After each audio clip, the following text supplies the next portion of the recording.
कि हमारी इबादत, हमारी नमाजें, हमारे जितने भी अमाल हैं उस वक्त तक काबिल कबूल नहीं जब तक कि हमारे दिल के अंदर सच्चा इश्क रसूल नहीं। इसलिए कि बाद ईमान, और ईमान भी मेरे नबी करीम सल्लल्लाहु अलैहि वसल्लम की मोहब्बत और उनकी शानो अजमत और उनके अदब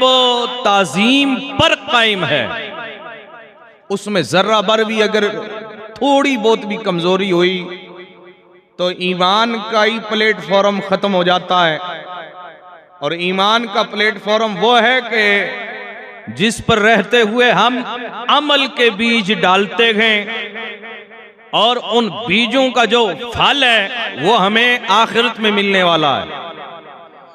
तो जब हमारे पास ईमान की जमीन ही खत्म हो गई तो अब हम अमल का जो बीज डालेंगे वो गोया कि हम अपने वीरान खेत में डाल रहे हैं, जिससे हमें ये उम्मीद रखना ही बेकार की बात है कि यहां से हमें इसका कोई बदला मिलेगा, इस अमल के बीज का कोई नतीजा मिलेगा, ये उम्मीद रखना बेकार है। इसलिए कि किसान और जमींदारी करने वाला बंदा ये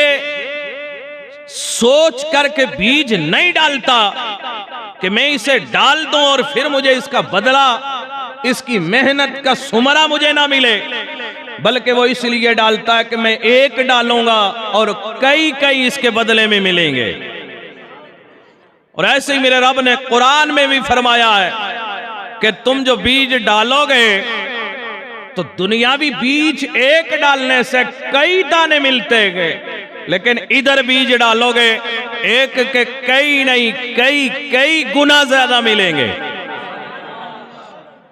इसलिए जरूरी है कि हम साहिब ईमान मुकम्मल रहने के बाद जो भी अमल करें उसके अंदर जरा वर भी कमजोरी ना हो कि हमारी वो मेहनत जाए हो जाए।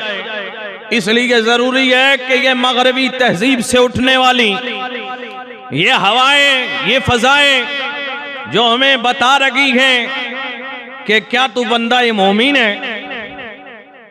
क्या तू बंदा ए मोमिन है, हालात के अंदर हमें ये हवाएं रुख बदल के बता रही हैं। कभी हमारे नबी के ऊपर निशाना तान के, कभी जाते मुस्तफा पे बकवास करके, कभी अजमत कुरान पे भौंक करके हमारे ईमान को बजा के देख रहे हैं कि क्या तू अभी तक मोमिन है कि नहीं है।